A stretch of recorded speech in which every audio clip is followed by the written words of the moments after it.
All right. Campaigns of Marlborough. It's kind of a pity I don't have the magazine for it, because the cover was I thought it's pretty. It's a painting of Marlborough, but from an era that I like the paintings of, where people were trying to make things look realistic instead of cartoony or whatever, or like the Impressionists trying to make things look like they look when I take my glasses off. Anyway, the first thing that I noted was, well, maybe not the first thing. The first thing that I noted when I came down to discuss this was, wow, I've got to clean this up differently than I had to with when I don't play with plexiglass. I usually do not play with plexi.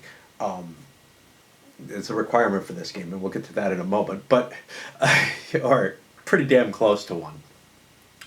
But yeah, you've got to pick up all the pieces. You can't just leave them on the map. And my normal way of cleaning up is to sort of scoop the map up into a little funnel, dump it into one of my cups, and then drop it into the bag. If everything goes in one bag, so for magazine games. If I'm playing some of the bigger stuff, well, yeah. I mean, it's not a big deal with smaller games at all, picking up the pieces individually, and this is not a huge game. It's not a big deal with... This is a great way to start the review, isn't it? It's a big deal though with something like EU or something, or A World at War, where I have tons and tons of little different sets of pieces that I have to collect up. In which case I have to kind of sort things, but they tend to be in locations, so it's not that huge a thing. But I can't just slurp up the whole map. Usually what I do, though, is I leave whoever has the most pieces on the board after picking everything else up, and still go back to that same mechanism for the last set in the game. But then the next thing that I noticed was how many ancillary pieces I needed, or objects I needed to play this game. To begin with, there's the plexiglass. You need the plexiglass because there aren't enough pieces to handle all the sort of changing borders and whatnot within the game. And in fact, it's kind of assumed that you're going to need them. If you're playing the campaign, I think, that you're going to need a piece of plexiglass. Not a big deal, because, most wargamers have a piece of plexiglass lying around. It's kind of odd that I do, because I don't use it for very much. The odd thing there is the only things I've used it on are some of the prettiest maps that I've seen. I love this map, and we'll talk about components and whatnot, but man, it is just so pretty. The appearance, the number of forts, everything, it just really is attractive to me in a lot of ways. It's got its problems, though, which will lead to another article that one should have here. But for the plexiglass, you really kind of need that, and of course something to mark the plexiglass with, and something to clean it with. Great, okay. And I can show you my tweezers and everything else. In addition, there aren't enough numerical counters, and they aren't different enough to be able to really adequately express all the things that they're used for in the game. So a couple of bags of TSS counters. The artillery ones that are parenthesized that I used for one thing, demoralization, and the regular ones that I used mainly as money, just because they're more visible than the counters that come in the game. There are some cases where there's like a spare buck or something. I could keep track of that on paper. Speaking of which, paper. You need to be able to keep track of all the armies on paper. There are a lot of games that do this. Less and less as time goes by. Most of them have tracks or something like that. And then I found it was necessary also to have little scrap sheets to handle the combats on. That's very much in alignment with Empires and Arms, Europa Universalis, a few other games where I feel like Imperium Romanum, where I feel like I have to track multiple rounds of combat and keep track of their values. Calculator, probably not absolutely necessary, but pretty damn close, because first of all, there's this weird 0.25 rounding rule.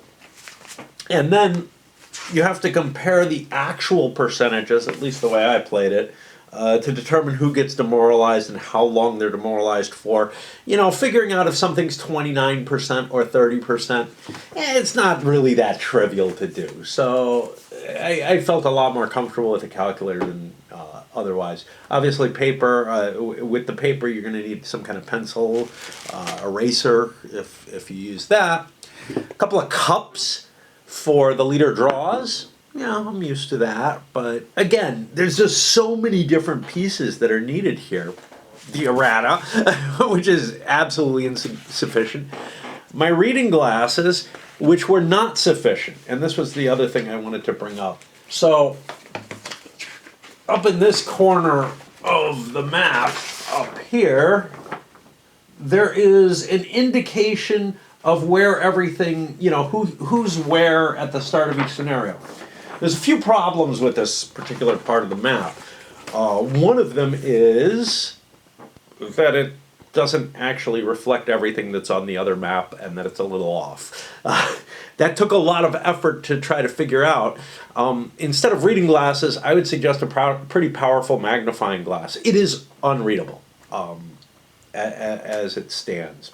Now, I know someone did a rewrite of the rules, which is absolutely necessary. I didn't need it, and I'm kind of happy not having it, but probably for most people, it would be pretty important. And I think they did a redesign of the map. Maybe all they did was that little map up there and blew it up and made something, like a normal 8x11 or whatever that you could actually read and figure out where things are. So, yeah, you need a lot of other stuff. This is not a game that you just, haul to someplace and set up and start playing. As to the components themselves, I think the map is beautiful. The counters are shit. I mean, they're really crappy. They're not the thinnest that I've seen, but the counters that came in the magazine games from the 90s, certainly from the Wargamer, but I think even S&T started using shitty counters, same kind of, during 3W's days there. Actually, I think 3W just put out bad counters, but a lot of companies were putting out bad counters as well. The rules are an absolute fucking mess. So, the designer and the developer, as far as I can tell, never worked on another game before or after. This was kind of a one-shot, out of the blue, very different design in a lot of ways. I know some people thought it looked a little bit like Freddy the Great. It doesn't. It doesn't. I'm trying to think of anything that it kind of reminds me of. Because the exciting thing about this game, as far as I'm interpreting it, is the contemporaneous movement. The fact that it's not side move or anything like that. It's an I go, you go game, but as I'm moving, you can halt me and intercept. That's not that odd a situation. You can do it on every hex. That's a little weird. And after you're intercepted, both sides kind of can have opportunities to try to roll and get away from the battle, too.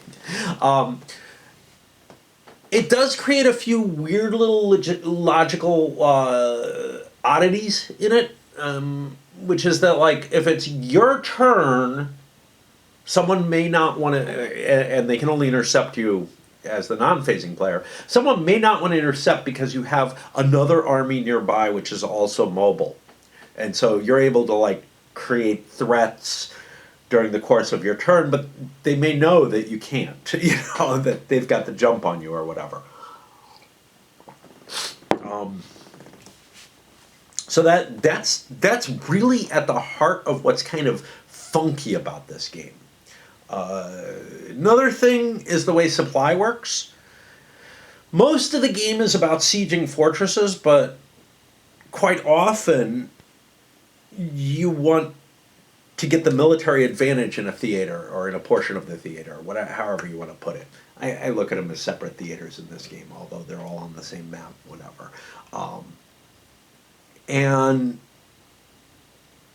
you don't necessarily need supplies to march around and fight battles. You might, if your armies are big enough, you do, kind of like an Imperium Romanum, except they can be pretty damn big in certain areas of the map and operate, without any supplies.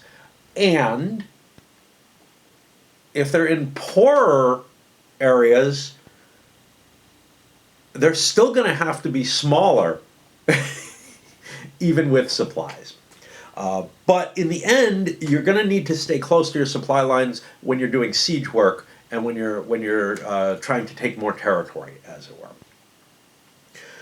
All right, let's see what we've got here that I might want to talk about, if anything.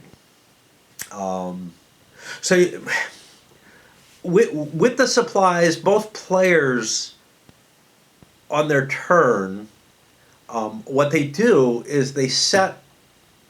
So they've got they've got these magazines on the board, and then they've got sort of depots or magazines in building or something along those lines, that secondary magazines they're called here, that they can kind of telegraph ahead of time where they're planning on possibly moving their magazine to. So what happens is at the beginning of your player turn, you can take the secondary magazine off and replace it with a primary, and then you can put your secondary anywhere that you're allowed to put it, anywhere that you can control, basically. So that's kind of neat. And then the actual range from the magazines is very low. It's 5 movement points. Interception is 4. I know that now. So that's kind of a cool thing. Then you have to roll for movement for all your commanders.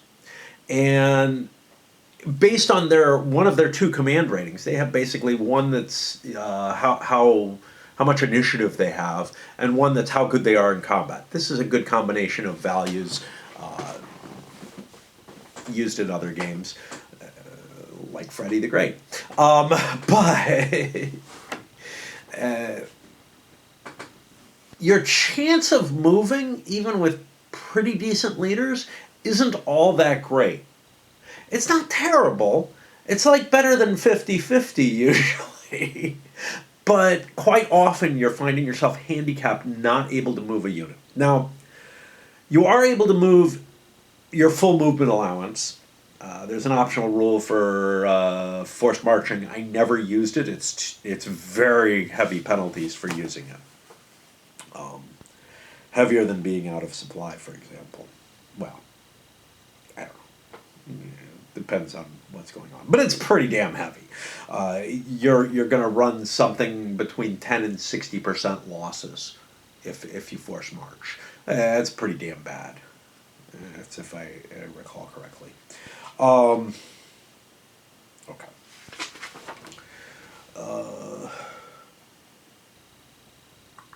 Not a lot of different terrain in the map.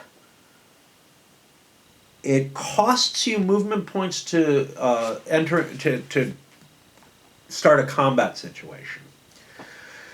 If you run out of movement points as the attacker and you're in a combat situation, I guess you withdraw a hex.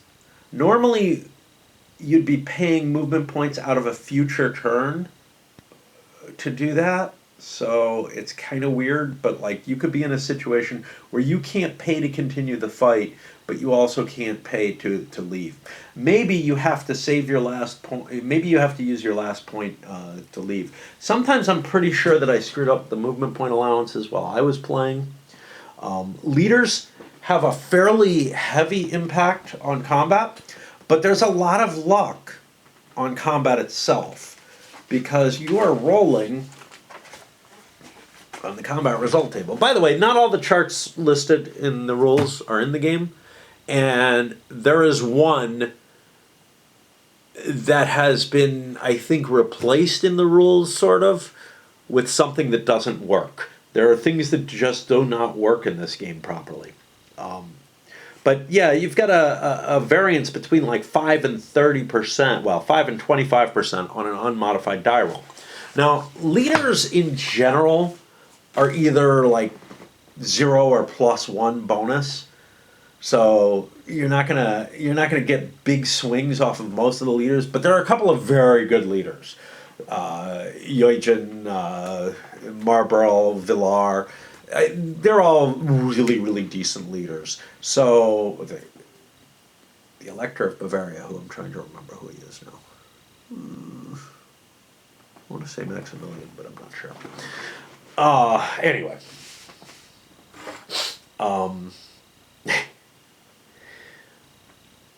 So what? Bavaria has an elector? Yeah, they did for a little while. Very little while. Okay. And then after combat, after each round of combat, you determine whether or not one side has broken or the other or not. There's no separate morale system in this game. The percentage loss, if you take over 15% losses in a round of combat, you break. If both people take over 15%, whoever took the higher percentage, I think.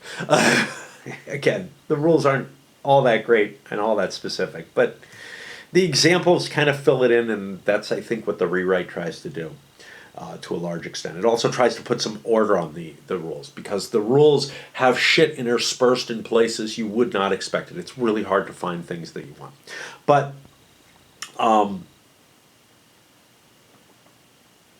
yeah, so if you take a loss that's sufficient to demoralize you, you're no longer allowed to fight. You have to retreat. If you do that, the opponent gets a chance to pursue you. Even if you're both demoralized, whoever's more demoralized lost the battle. They broke first.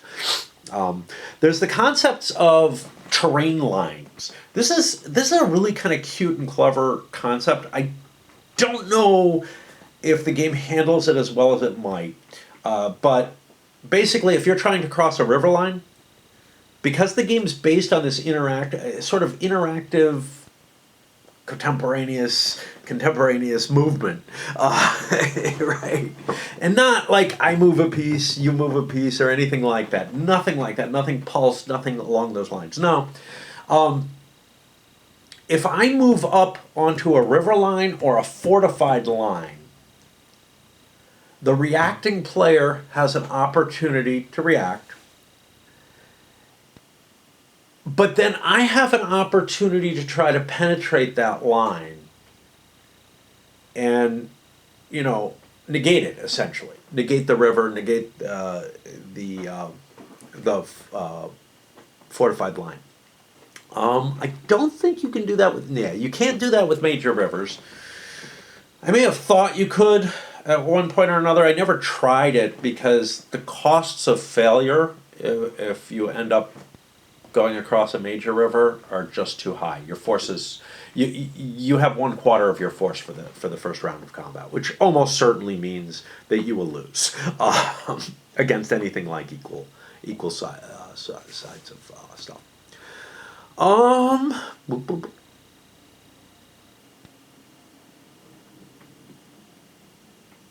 And obviously there are defensive advantages to being able to incorporate that line or to create a cordon at the river or something like that.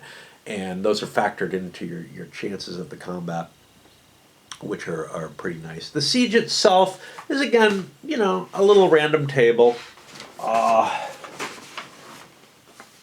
And it's got a number of factors which handle it. The big thing with Siege is that you have to have a big force. You probably want to have siege engines. You need to have supply. If you don't, you can't play. And one of the things with Siege is when you take stuff, you have to leave a garrison. And that starts denuding your forces as you capture stuff. So you become a more susceptible to any enemy actions in that case. Also just blockade a fortress, which takes away its zone of control. It's not that big a deal. The zone of control is a big deal for supplies. But supplies may not be that big a deal because a force can move off on its own through good terrain. So kind of like EU, the game worries a little bit about, multinational forces and leaders and whatnot. But it doesn't assign a singular leader. So if you have two armies in a place, and anything that's a different nationality is considered a different army, except in one special case, but for the most part, anything that's a different nationality has to be a different army. Even if it's only a detachment, it's counted as a different army. In that case, in order to move them together as a combined force, you have to roll an activation based on the average, rounding up on 0.25, of the leader's initiative ratings. It's not called initiative here, but it's also not called command. Like, they're both command ratings. Their combat rating is also averaged in the same way. So, what it means is if you have, an okay leader and a good leader, like Valar and de Bourges, you end up with Valar's rating. But if you have a really, really great leader like Marlborough and Cahern, who's also an okay leader, you end up with a good leader, about equivalent to Valar. So it's kind of interesting in that sense, what you get there off that. There are political chromie type rules to make sure that the Dutch don't do stuff that they weren't willing to do. And also, I think under options, they end up being less able to actually perform any kind of offensive operations at all, where they're actually attacking an enemy army. But they're okay with doing sieges. That's pretty important because you quite often don't actually target an enemy army. You target an enemy city and see if you can trick them into doing stuff. There's a bunch of different scenarios. I don't know how well they all work. I've only ever played the campaign game. This is me, And the campaign game has a set of additional roles where basically each year starts at a random date. When the thaw is over and it's not yucky mud and stuff like that. And each year ends at a random date. Well, not exactly. The campaign season doesn't end at a random. Well, the campaign season ends at a random date, but you can go further into winter campaigning. However, there's heavy attrition if you don't go into winter quarters right away on a per turn basis, and it can be pretty problematic. So as soon as everybody's gone into winter quarters, which is usually the first turn of winter, everybody just says, "Yeah, I don't want to do that." You look over the map and basically realign all the borders, and those are all realigned based on fortresses that you control. There's some weirdness about that just doesn't quite work right. You end up conquering other people's territory in the first winter season if you play it straight by the rules, whatever. It doesn't mean a hell of a lot, but what it does allow is for someone to deploy their forces within what, is someone else's country, just because they have more access to it than the enemy force on that first turn. Then you go through an economic process where you count up the points that everybody gets from each location. Now, there's a nice factor in this. A lot of games, most games, I would say, that I'm aware of the strategic nature, up until 20th century, more or less just say, hey, this area is just worth this much economy. This one actually aligns the economies to the different nations. So certain territories are worth more to the person who belongs there. It's all done on an individual basis, and it's probably too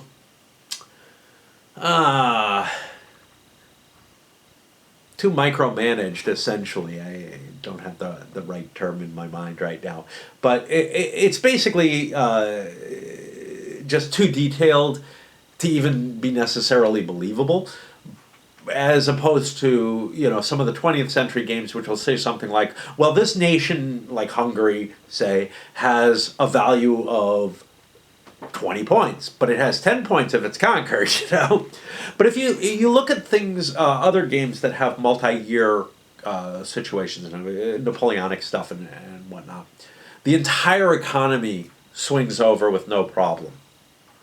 That may be apropos in that period. I'm not really willing to comment one way or the other, to tell you the truth. I can make arguments in either direction. But this is kind of a neat little mechanism where each location has differing values. And in some cases, it has no value to be captured except to take value away from the person who should own it. Then you exchange prisoners. Quite often when you capture fortresses, you'll take prisoners. You can also take them in pursuit. They're exchanged one for one, but then they also get exchanged for money.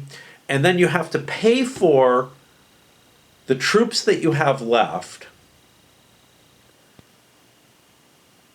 the armies that you want on the field, which gives you the whole infrastructure, the depots and whatnot, any siege engines that you have left, and then you can buy new siege engines and new strength points at twice the cost that maintaining them is.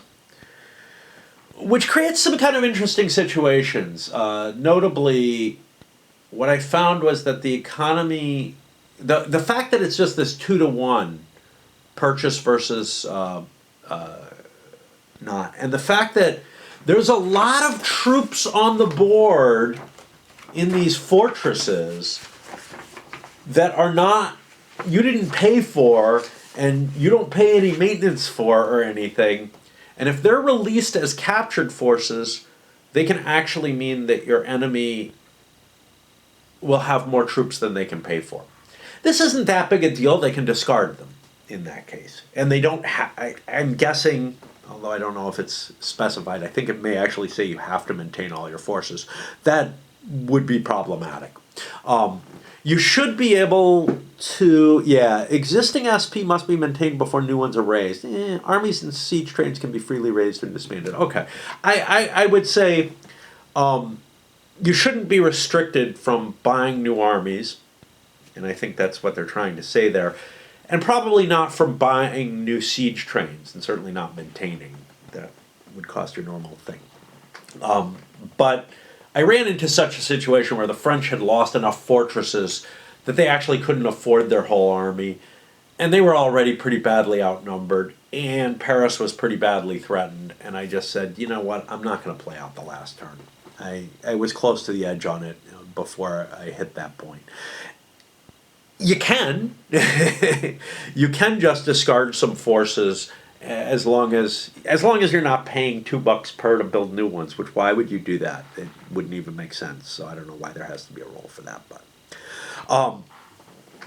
and then you set your forces up within the territory that you now control on the new map that's been created. And then again, there are specific rules for different nationalities, especially how they get knocked out of the game. So like Bavaria can get knocked out of the game and it has basically no effect because Bavaria is completely integrated into France in this game for some reason. The UP can, the United Provinces can effectively be knocked out. It would be pretty damn hard. But the biggie is France can be knocked out, and that ends the game in an Allied victory. But the Austrians can be knocked out of the game. And that was a fruit that I chased after for a couple of turns with the French, and it was pretty close to happening. And that would have guaranteed a French minor victory. Unless the Anglo-Dutch took them out completely. Then there's a couple of short campaign scenarios, which I haven't even looked at. I mean, why bother? There's a number of optional rules that add to this. Concealed strengths, all your pieces are hidden. I'm not sure how I feel about that because certain things are going to reveal your strength. Very quickly, you know the strength of the enemy forces, and that might cause you to withdraw or whatever. It doesn't have a hell of a lot of effect in this game. Normally, hidden strength points have a big effect on the game. Not much on this, because there's very few pieces on the board, and they're usually facing off against somebody, and you just know their relative strength very fast. As soon as somebody enters a fortress or whatever, that an enemy fortress. There's a forced march rule, again, very expensive. There's the coup de main, which I never used, which is during the winter turns you have a chance to try to seize a fortress. It seems too risky to be worth it in most cases. Just like winter campaigning is too risky to be worth it, or too painful to be worth it. Additional rules on the Dutch causing more problems. Extending sieges. The longer you siege something, you get an advantage on it. Again, an optional rule. Relief of commission. It's already baked into the rules. Whenever you take combat losses, you roll a die to see if you lose your leader. Well, now there's one. If you're routed, you get another die roll to see it, and it almost certainly will lose your leader, except in the case of certain protected leaders. And automatic activation for moving into fortresses. There's already one. I actually think it's already in the rules, but there's already one for moving into fortified lines. You can automatically move up to a fortified line. I don't see why fortresses and strong points would be any different. All right, so what's my feeling about it? Well, first of all, if you're the kind of person who likes who kind of needs your games to be complete and well written and not to have to tinker to try to make things work better, this is definitely not the game for you. This game has a lot of issues in the rulebook, ones that you're going to probably have to interpret things. I would go to the level at which I would say it's really unlikely that I would bring this game to play opposed against anyone.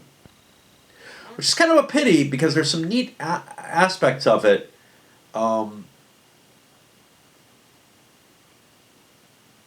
That almost, that really help with opposed play. The hidden units for the brief period that each year that they matter. A hidden deployment, which isn't covered in the rules, but I feel kind of has to be done, that you'd have to kind of write down where you're going to deploy your units, what town they're going to be, what location they're going to be deployed to. Stuff like that. Where the beginning of each year opens up a new surprise for both players, where the situation is just completely different, that are very exciting, and that, I can only simulate the kind of surprise value there when I play solo. And I do that by rolling dice for, hey, does so-and-so think this? But the problem is, once I see something, I feel both people kind of see it. Especially if it's like game-winning maneuver. The victory conditions for the Grand Campaign, the victory conditions for the scenarios are fixed. You track losses, and since each scenario is basically a 1-year period, I believe, Well, I know, because it wouldn't work otherwise, because the rules, the campaign rules are the ones that cover the interface between years. Each scenario is a fairly limited campaigning situation. I kind of look at each year of the game as about the equivalent to a game turn in a lot of other games. Yes, I bounced up and down more than that. I probably came down here, I probably broke each year into about three different sections just because I could. But yeah, I would say, compared to something like Victory Games Civil War, where, a game turn, you can walk away from a lot in the middle, but it's a significant period of time that you're sitting there playing out a single game turn. It's about an equivalent amount of time that you're playing out a year of this, which would be one of the campaign scenarios. So you can get a campaign scenario done, I'm guessing, in a couple of hours pretty easily. I mean, very easily, right? And as you get more and more used to the campaign game, probably years can go by in an hour. In some cases, some years don't have much happening in them. They're just not that exciting, just because of the situation, the leaders, the chances of them moving, etc. One thing that was a big deal in the game that I had was Prince Eugen never showed up. You could tweak rules to make him, guaranteed to show up in a certain year, maybe when he historically did, maybe a year or two after that. Historically, though, I would say probably the only time that absolutely makes sense to force him in would be the end of the Italian campaign, because he was in charge of that initially, and then got moved to the French frontier relatively early, though, and I didn't see him all game. Let's see. And I mean, it's not like they don't have fixed reinforcements. They have Marlborough come in on a particular turn in the first season.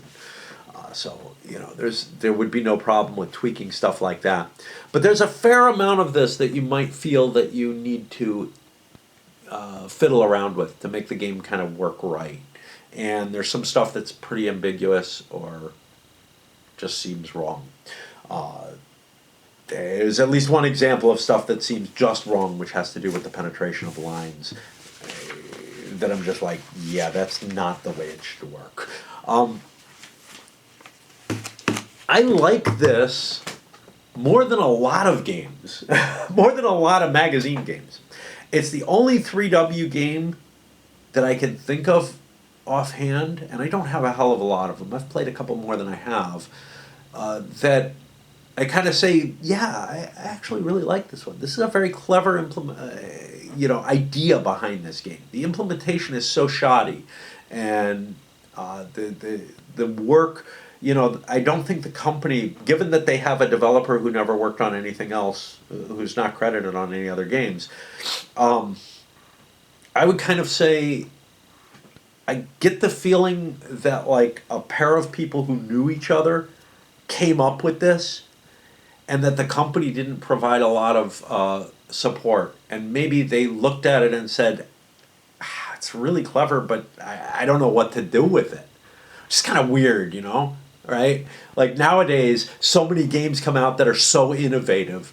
I mean, maybe not all that many, but they regularly come out that are major innovations in the hobby. And at this time period, in the hands of 3W and TSR with their SPI stuff and whatnot, there really wasn't a hell of a lot of innovation going on in that side of the company, in that side of the gaming sphere, the sort of the big companies. Avalon Hill didn't do a whole hell of a lot either. They would come out with weird games, but they were kind of off the cuff type things. Now, We the People came out not long after this, so. And then you can look at other companies where, like, the Gamers or GMT were coming up with some more innovative stuff, but they were kind of in their infancy as companies, and 3W was, I don't know, kind of well known at that point. I didn't know these other companies at that point, even though I think the gamers started in the mid to late 80s, so whatever. Really, anyway. Yeah, I take a lot of pleasure in this, and why? It really boils down to, I feel like the particulars of the weird movement system of this capture the reality of movement certainly better than I Go, You Go, better than pulsed game systems do.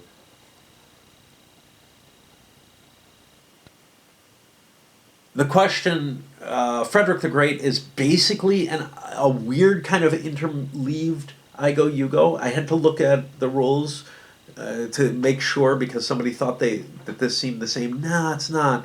It's kind of this, I get a turn, and then you get kind of a reaction turn within my turn, or a reaction move within my turn, and you roll for movements. That's different from how this works.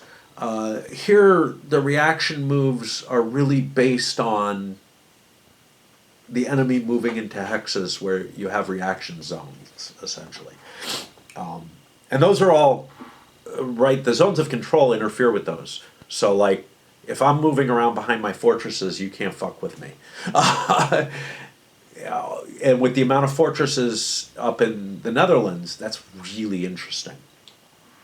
As opposed to elsewhere where the game gets kind of weird, where there's just maybe too much interception going on. And the other game that I kind of think tried to do something similar is the Great Campaigns of the American Civil War. Freddy the Great I did not particularly ever like. I played it, videoed it, barely remember it. I've played it before that, didn't really like it at all. I know that. It just, I don't know what I don't like about it. You'd think rolling to move would be kind of exciting. It didn't work for me. And similarly, with the Great Campaigns, maybe there were just too many pieces on the board and too many potentialities being created by every movement. But again, I feel like it didn't have the free form movement that this has, and that makes all the difference in the world. Like, that's just my guess here, is that this very, very free form movement of, I can just intercept you, right? Now, it may be peculiar to this time period, to the amount of entrenchments, the amount of fortifications that are present. Like I said, you move away from the Netherlands, and this system doesn't feel as good. It feels weird. It feels like you have too big a zone of influence, etc. So I'm not saying that this should be a replacement to those other systems. I'm just saying that that this game, in conjunction with the heavily fortified areas where much of the action seems to happen, it creates a very, very interesting and believable sort of narrative of movement and maneuvering that I really, really like. And I actually think it's one of the best examples that I've seen in any game of handling such a thing. Again, not everywhere on the map, though, and that's the problem. But yeah, I think this is something I'm very happy that I own, and I'm very happy that I've played a few times. I think it's changed my thinking on a number of aspects about games, about movement, about a lot of stuff. But that sort of free-form nature of it, the fact that a lot I feel is sort of ambiguous, or at least is susceptible to an interpretation, leaves the game in a position where it would be very hard to play a competitive type situation. I feel like every now and then somebody has to, you have to be willing to step in, and this obviously is easy to do solo, might be easy to do with a game master. You have to be willing to step in and say, no, that's not how this should work. Let's fix this. Let's change this rule here. Um, that's harder to do when you're playing something opposed. I certainly have done it, but and that puts it not too far from the one company that put out a fair amount of games that I'm really kind of addicted to, that I have the same kind of feeling of, yeah, maybe it's that I just don't like real specific and clear rules. It's not really the case, but the Azure Wish stuff, Europa Universalis, La Gran Guerra is a little better.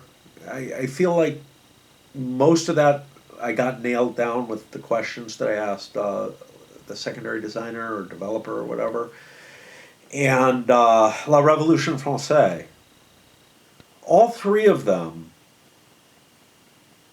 I love the games, every single one of them. And all of them come with a significant helping of, it's not absolutely clear what the designer actually intended in these cases. Now, the same is true, two of them, La Grande Guerre and Europa Universalis, were written by Philippe Thibault. And, I'm looking at this and I'm like, wow.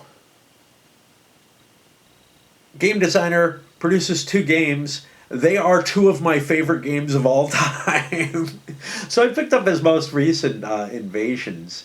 And I don't know.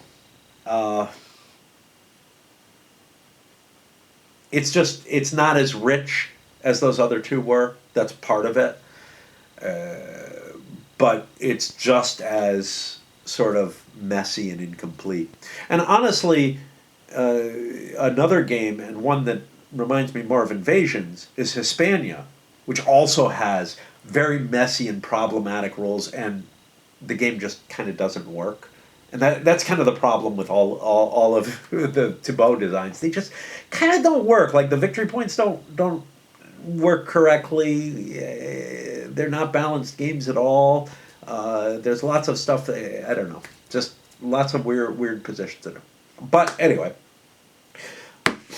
if you are willing to go into a more exploratory realm in the gaming side of things, if you're willing to fight with the rules a little bit and make some shit up, or maybe read those revised rules, they may be better. I mean, they can't be worse. They must be better, but they may be more to the liking of other players. So I wouldn't discount it completely just based on the original rules as written.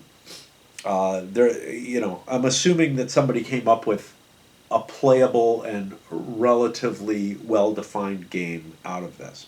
This is not like a game kit like Popes and Princes was, that like you're looking at it and saying, yeah, I'm not sure there's a game here at all. I really like what they're trying to do, and there's hints of stuff. No, this is pretty solid. It's just, it takes a lot of work to get most of the solidity out of it.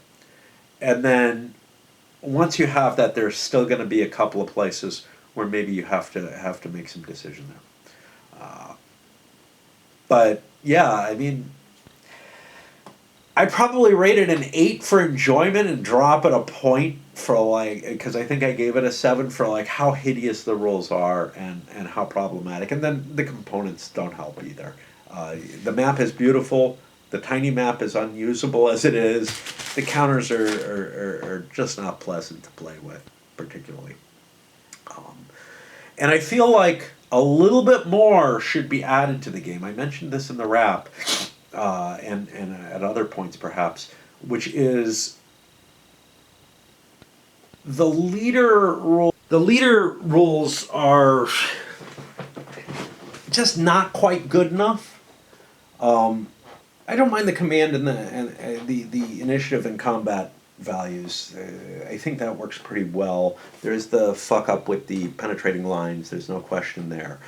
but just some of it about, your when you get to cashier leaders and what degree you have to holding on to them and everything. So, as one example, in one of the games that I had a not so good French leader who won one hell of a major victory, and then I threw him out that next turn, so I could get somebody who was actually decent. I almost feel like if you win a major victory, you should be protected, right? Protected from maybe losing a battle, like it kind of sucks that Marlborough lost one, got unlucky once, and got removed because of that. Same thing with Villar though, or so I think there should be some level of protection to someone who's won battles, and I think that protection should extend to even bad leaders that you don't want. You can't get rid of. You'd have to burn through their protection. That could be implemented. You could create a determination of what what a famous victory might be, right? What something important enough a major victory could be, and you could give some sort of grading on that. The victory point system of the game is also insufficient. So the way the victory points work, so the victory conditions for the Grand Campaign are pretty simple, right? If the Allies take France out, they win. They win a major victory. If the French take Austria out, they win a minor victory. If they take the Dutch out and the Austrians, they win a major victory. And then there's sort of as an afterthought, if you want to be able to tell levels of victory, within like the sort of draw space, you end up comparing the losses of units throughout a campaign, and maybe it also includes capture of fortresses and whatnot. It just feels almost too finicky and again, I'm looking for that word. I used micromanage. It's not the word I mean. There's like a level of detail that just isn't backed up by any kind of reality, right? Like if I'm counting, yes, I lost 15,000 men and you lost 17,500 men. Well, I have beaten you, That's not how things go. And more importantly than the total casualties and attrition values are what fortifications fell at each period. That should be tracked. And how many really important major battles were fought. Now, the major battles might be, like, I'm not necessarily saying that there should be a morale or some kind of special effect on the countries involved. But Marlborough is known for winning 2 battles and a handful of key sieges, right? Maybe one. One really big one. That's another thing. The game, it feels like the sieges go a little too easily. There's a lot of small places that fall very easily, and I don't really care about those one way or the other. But it did feel like it was a little too easy to swing quite a few locations in the course of one campaign. However, there are also turns where it feels like you're just totally blocked and you can't do shit. So, I don't know. It did feel, at least in my playing, and I think in prior playings, although I can't really remember very well, that there was too big a domino effect. Once, like maybe the major cities or whatever, that should be harder to siege didn't really require all that much more investment than the minor cities, and some of that has to do with the siege table. So they have a clever composition where they divide first class and second class fortresses, but the tables are not all that different, and the modifiers are not all that different. In fact, the modifiers are essentially the same. And the tables, there's a slight advantage to the first class fortresses in terms of how long they can hold out conceivably. But it's not much. They can fall right away almost as easily as the second class. I think if the first class fortress table was a little worse, this game would probably track a little closer to what the historical is. I'm just thinking about things like the Siege of Lille and how big a deal it was, and the fact that turns are a half month each.